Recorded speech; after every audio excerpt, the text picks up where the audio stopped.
धनमानस, चिंता से मुक्ति, समृद्धि की ओर। ये कहानी आरव की है, एक 28 वर्षीय युवा पेशेवर जिसके पास एक अच्छी नौकरी थी, एक आरामदायक अपार्टमेंट था और शहर के सबसे प्रतिष्ठित कॉलेजों में से एक से शानदार डिग्री थी। बाहर से देखने पर आरव का जीवन ईर्ष्या करने लायक था, लेकिन भीतर ही भीतर आरव वित्तीय चिंता और अनिश्चितता के एक अदृश्य जाल में फंसा हुआ था। उसका बैंक खाता हर महीने की पहली तारीख को भरा रहता था, लेकिन महीने के अंत तक वो अक्सर खाली या लाल रंग में होता था। क्रेडिट कार्ड का बिल बढ़ता जा रहा था और बचत तो एक दूर का सपना लगती थी। वो mastering your money mindset from overwhelm to empowerment नामक एक पुस्तक के कवर पर लिखी पंक्ति की तरह महसूस करता था, वित्तीय चिंता से सशक्त निर्णय लेने की ओर, लेकिन उसे रास्ता नहीं मिल रहा था। अध्याय 1, माया जाल में फंसा युवा। आरव एक तकनीकी फर्म में सॉफ्टवेयर इंजीनियर था। उसकी मासिक आय अच्छी थी, इतनी कि वो आराम से जीवन जी सके और कुछ बचा भी सके। फिर भी वो हमेशा पैसे की कमी महसूस करता था। उसके दोस्तों के पास नवीनतम गैजेट थे, वे महंगे रेस्तरां में खाते थे और शानदार छुट्टियां मनाते थे। आरव को भी ऐसा ही जीवन जीने की ललक थी। वो दोस्तों के साथ पार्टियों में जाता, ब्रांडेड कपड़े खरीदता और अक्सर ऑनलाइन शॉपिंग में घंटों बिताता। हर खरीद के बाद उसे मोमेंटरी खुशी मिलती, लेकिन ये खुशी जल्दी ही अपराध बोध और चिंता में बदल जाती थी जब वो अपने बैंक बैलेंस को देखता। एक शाम आरव अपने लैपटॉप पर बैठा था, क्रेडिट कार्ड के स्टेटमेंट को घूर रहा था। कुल बकाया राशि उसके 3 महीने के वेतन से भी अधिक थी। उसे लगा जैसे किसी ने उसके सीने पर भारी पत्थर रख दिया हो। मैं ये क्या कर रहा हूँ, उसने खुद से पूछा। मेरी इतनी अच्छी नौकरी है, फिर भी मैं हमेशा कर्ज में क्यों रहता हूँ? ये सवाल उसे रातों को जगाए रखता था। उसने अपनी वित्तीय स्थिति को समझने की कोशिश की, लेकिन हर बार वो ओवरवेल्म्ड महसूस करता और चीज़ों को टाल देता। उसने कई बार बजट बनाने की कोशिश की, लेकिन 1-2 दिन बाद ही वो टूट जाता। उसे लगता था कि वो धन के मामले में एक असफलता है और ये सोच उसके आत्मविश्वास को कमज़ोर कर रही थी। उसके माता पिता हमेशा उसे बचत करने और भविष्य के लिए योजना बनाने की सलाह देते थे, लेकिन आरव ने उनकी बातों को कभी गंभीरता से नहीं लिया। उसे लगता था कि वे पुराने विचारों वाले हैं और आज की दुनिया अलग है। अब उसे उनके शब्द याद आ रहे थे, लेकिन बहुत देर हो चुकी थी, ऐसा उसे लग रहा था।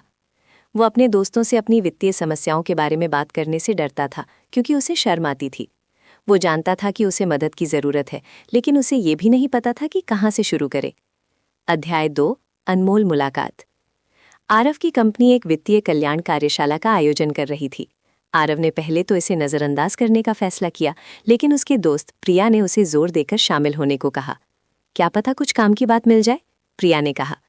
आरव अनिच्छा से मान गया। कार्यशाला का नेतृत्व एक अनुभवी वित्तीय सलाहकार श्री शर्मा कर रहे थे। श्री शर्मा कोई आम बैंकर या वित्तीय विशेषज्ञ नहीं थे। उनकी आंखों में एक अजीब सी शांति और बुद्धिमत्ता थी। उन्होंने अपनी प्रस्तुति की शुरुआत ये कहते हुए की, पैसा केवल संख्या नहीं है, ये आपकी मानसिकता, आपकी आदतों और आपके मूल्यों का प्रतिबिंब है। ये बात आरव को सीधे दिल पर लगी। श्री शर्मा ने उन सामान्य वित्तीय गलतियों के बारे में बात की जो युवा पेशेवर करते हैं: अनावश्यक खर्च, क्रेडिट कार्ड का अत्यधिक उपयोग, बचत न करना और दीर्घकालिक योजना की कमी। उन्होंने जोर देकर कहा कि वित्तीय सफलता की कुंजी केवल अधिक पैसा कमाना नहीं है, बल्कि उस पैसे का बुद्धिमानी से प्रबंधन करना है जो आपके पास है। उन्होंने मनोविज्ञान, आदत निर्माण और कंपाउंडिंग की शक्ति के बारे में बताया। कार्यशाला के बाद आरव ने श्री शर्मा से व्यक्तिगत रूप से बात करने का साहस जुटाया। उसने अपनी समस्याओं का संक्षिप्त विवरण दिया, अपनी निराशा और चिंता व्यक्त की। श्री शर्मा ने धैर्यपूर्वक सुना। उनकी आंखों में कोई निर्णय नहीं था, केवल समझ थी। आरव, श्री शर्मा ने अंततः कहा, आप अकेले नहीं हैं, कई युवा पेशेवर इसी चक्र में फंसे हुए हैं। अच्छी खबर यह है कि इस चक्र को तोड़ना संभव है। ये केवल संख्या बदलने के बारे में नहीं है, बल्कि अपनी मानसिकता को बदलने के बारे में है। उन्होंने आरव को एक व्यक्तिगत बैठक के लिए आमंत्रित किया, जहां वे विस्तार से चर्चा कर सके। आरव को पहली बार उम्मीद की एक किरण दिखाई दी। उसे लगा जैसे उसने एक ऐसा मार्गदर्शक ढूंढ लिया है जो उसे इस वित्तीय भंवर से निकाल सकता है। अध्याय 3, धन का मनोविज्ञान। अगले सप्ताह आरव श्री शर्मा के कार्यालय पहुंचा। श्री शर्मा ने उसे आरामदायक कुर्सी पर बैठने का इशारा किया और एक कप चाय पेश की। तो आरव, श्री शर्मा ने पूछा, बताइए, आपको क्या लगता है कि आपकी सबसे बड़ी वित्तीय चुनौती क्या है? आरव ने संकोच करते हुए अपनी पूरी कहानी सुनाई। अनावश्यक खर्च, क्रेडिट कार्ड का बढ़ता बिल, बचत की कमी और सबसे ऊपर वित्तीय भविष्य को लेकर एक गहरा डर। श्री शर्मा ने ध्यान से सुना और फिर मुस्कुराए।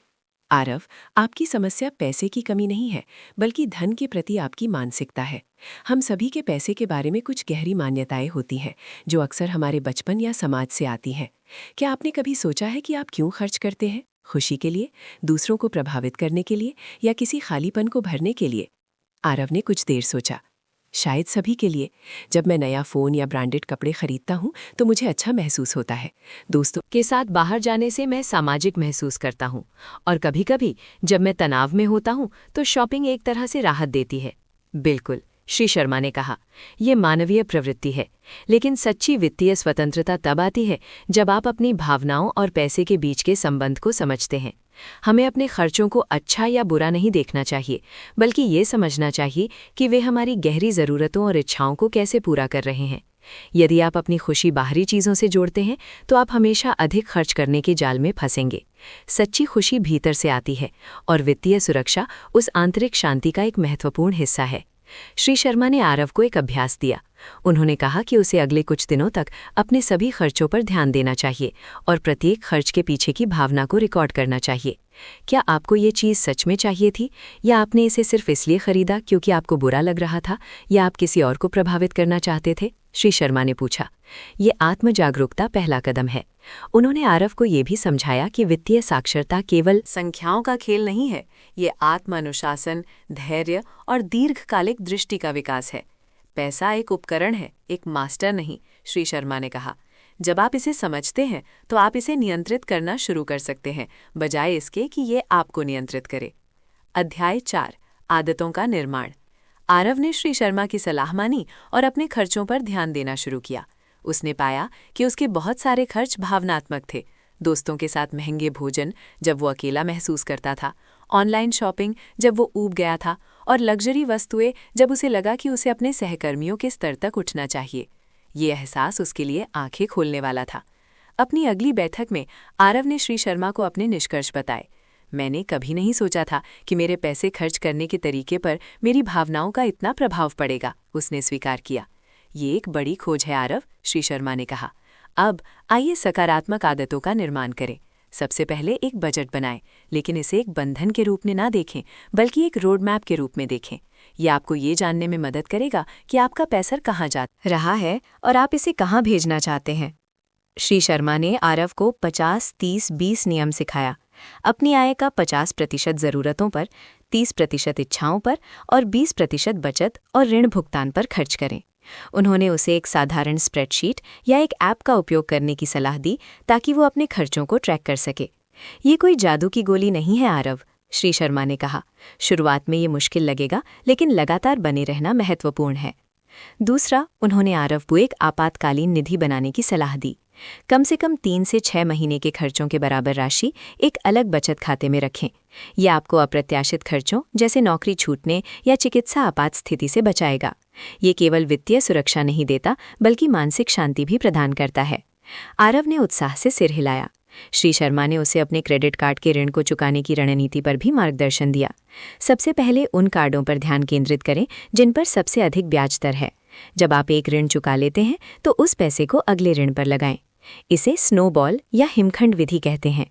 छोटे ऋणों को पहले चुकाने से आपको मानसिक रूप से जीत का अनुभव होगा और ये आपको प्रेरित करेगा। आरव ने एक एक्शन प्लान बनाया।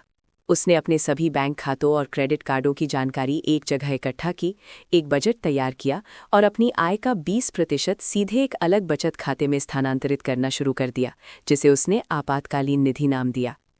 पहले कुछ हफ्तों में उसे बहुत संयम बरतना पड़ा, लेकिन हर छोटे कदम के साथ उसे अपनी वित्तीय स्थिति पर नियंत्रण की भावना महसूस होने लगी। वो अब आवेग में खरीदारी करने से पहले 2 बार सोचता था और उसने दोस्तों के साथ बाहर जाने के लिए अधिक किफ़ायती विकल्प खोजना शुरू कर दिया।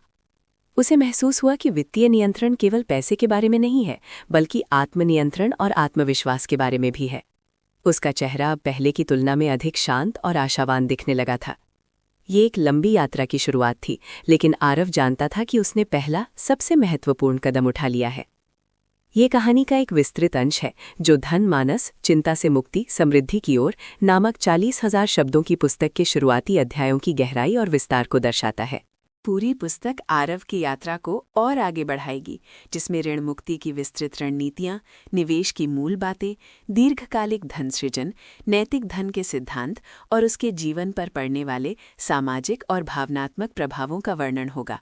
ये पुस्तक दर्शाएगी कि कैसे एक युवा पेशेवर वित्तीय चिंता के भंवर से निकलकर सशक्त निर्णय लेने वाला और अपने धन का मास्टर बन सकता है और दूसरों को भी प्रेरित कर सकता है। वित्तीय स्वतंत्रता केवल अधिक धन कमाने के बारे में नहीं है, बल्कि धन के प्रति अपनी मानसिकता को बदलने, जागरूक आदतें विकसित करने और बुद्धिमानी से उसका प्रबंधन करने के बारे में है। आत्म जागरूकता, अनुशासन और दीर्घकालिक दृष्टि के साथ कोई भी वित्तीय चिंता से मुक्ति पाकर सशक्त और समृद्ध जीवन जी सकता है।